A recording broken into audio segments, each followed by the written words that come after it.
Okay, for starters, thank you for allowing us to go to the door. I hope you enjoy it. There's a couple of main electric rooms in this building. There's one main, there's a secondary one upstairs, okay? So I'd like to escort you over to the main electric room first and show you a few features.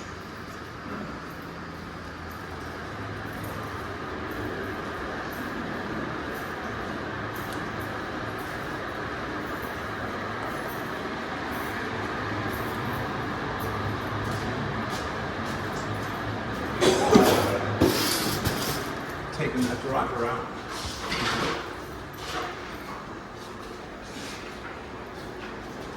Okay, first if you notice, there is labeling on everything. As well as labeling, there's panel schedules in the panels. Each one of the panel schedules will allow you to know what it's serving, okay? All the breakers that are digital, these are digital set breakers. There's a few of them here, there's a few of them that have been set through the coordination study for the job. You don't have to reset them, they're set per specification, coordination through engineers, so you're good there. Is anyone not familiar about how to trip or how to recognize a trip breaker? Whenever there's a fault in a breaker, this position will be in the middle. Typically on smaller breakers, it'll have a little red flag in the window, but for your purposes, if something's tripped, it's good to know why it tripped before you turn it back on.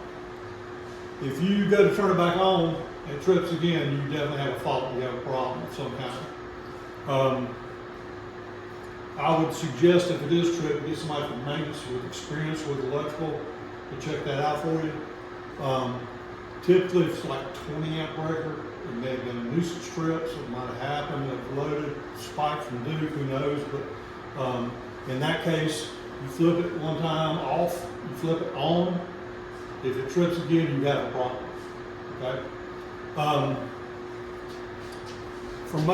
In most cases, on the panel schedules, if it's like a receptacle or a light, it will give you the location. So if it does trip, it'll tell you it's in room 230, so on and so forth. This main panel feeds, it's basically the heart and soul of the building, and it feeds everything else in the building. Each one of these is a panel. This is a surge protector. These surge protectors are attached to the panel.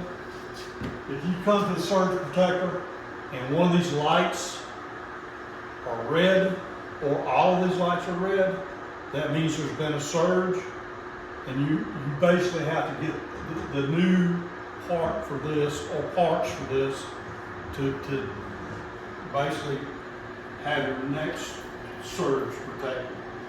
So it's kind of like similar to a fuse, but what it does is once it goes bad, it's bad, and you have to have it replaced. Again, these are marked throughout the building with your panels. You're going to find that it's pretty detailed marking. If you see a blue label on the panel, that means it's lower voltage, 12208. You see a black, it's going to be higher voltage, 277, 480. It's on the label. I would suggest not ordering anything hot, particularly 277. It's very dangerous. It will light you up. Speaking of experience there. Behind this young lady is let's call it a lighting control panel. It's a relay panel that has both low voltage and line voltage in it. That particular panel controls your relays for all your different lighting per the drawings. Rob could probably give you a little bit more detail, but in this case, most of the switches and devices on this level are basically self-contained in the room. What that means is, if it's a low voltage switch with 0 to 10 dimming, that's controlled there. When we get up into the upper level, that relay panel up there is going to control and be able to turn things on and off automatically. This also, you can do that also from here. We're going to have a separate training on this with the tech that comes. If you have someone that's going to be associated with knowing this particular part, which I think you'll probably be a part of that, we're going to get you trained on this. These also have switches in them all the way down through here. But we'll have a little bit more training from a technician that installs this stuff, and he will kind of give you up and going on that. Plus, up in the upper level rooms upstairs, there's some screens up there that he'll train on and do that on. Most everything, you want to make sure that you keep everything closed. As you can see, it's telling you not use this for storage. That's basically a National Electric Code fire protection kind of thing. It's also got what's called the arc flash rating. So if you were to go and take this cover off of this panel, you would have to have a 13 cal suit to work on it hot.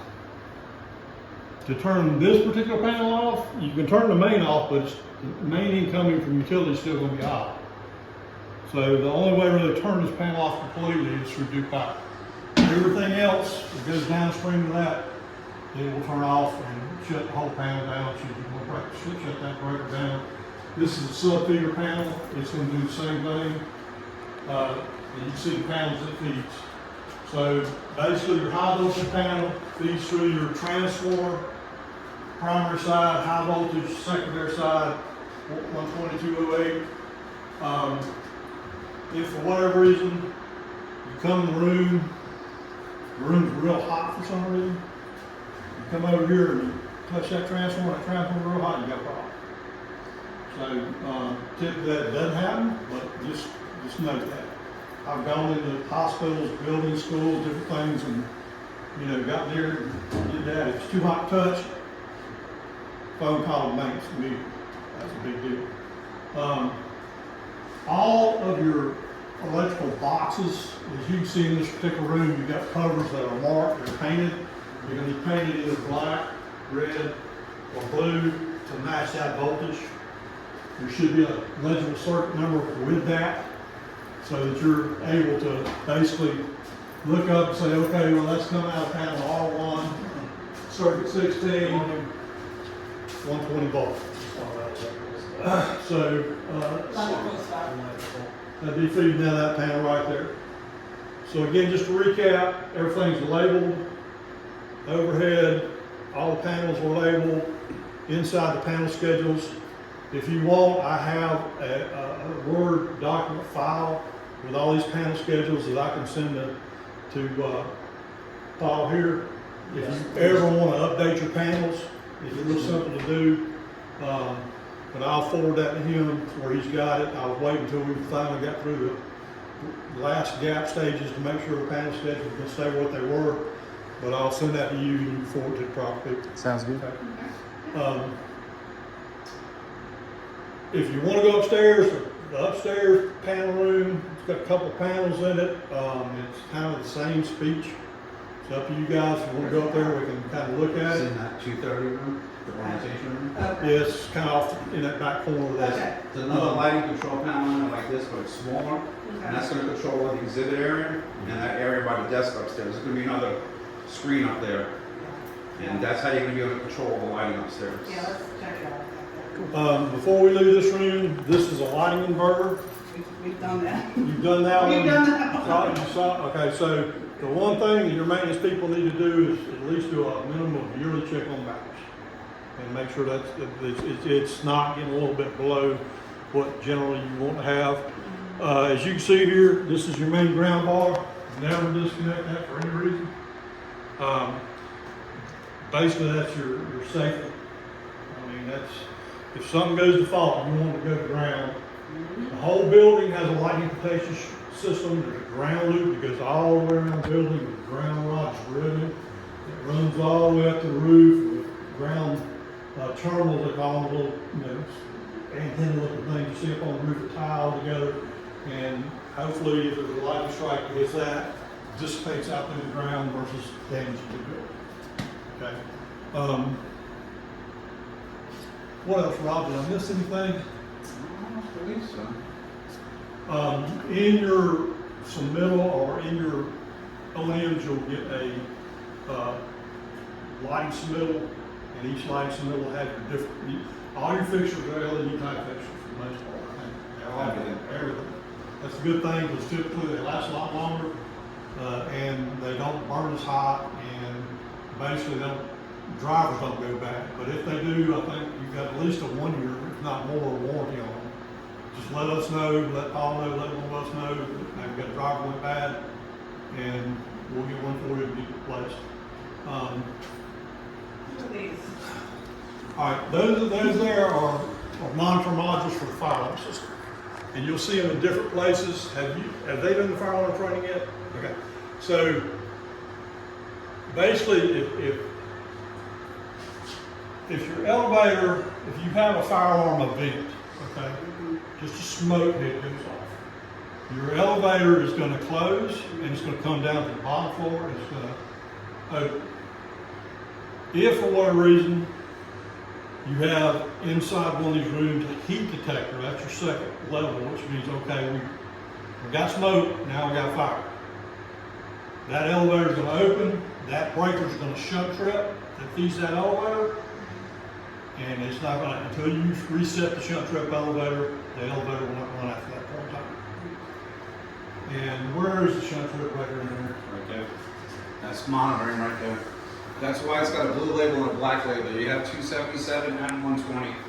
So, in the event that you go to your fire alarm panel and it says heat detector, followed or however it words it, on the elevator, that's going to trip.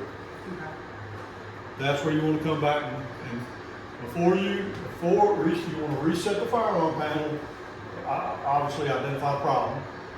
Fire department comes and take care of the problem. Reset the fire alarm panel, go back to normal, then reset that breaker. Yeah, if you don't reset the fire alarm panel, it won't reset. It won't reset. Okay. And then on top of that, for whatever reason, if the fire department comes, there's not a fire or whatever, it was a nuisance fault, which heat detectors, I think it's like 138 degrees, they got sensed before the link in goes bad. So, if for whatever, usually you never have a nuisance trip on this, typically. But if you do for whatever reason, also under warranty, call us, but if not, make sure you get your maintenance people involved.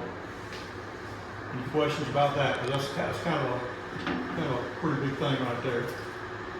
Again, it will not, elevator drop, doors open, shunt trip, completely shuts the elevator down, and it's not going anywhere until fire alarm panels reset, shunt trip's reset, and everything's back in the normal.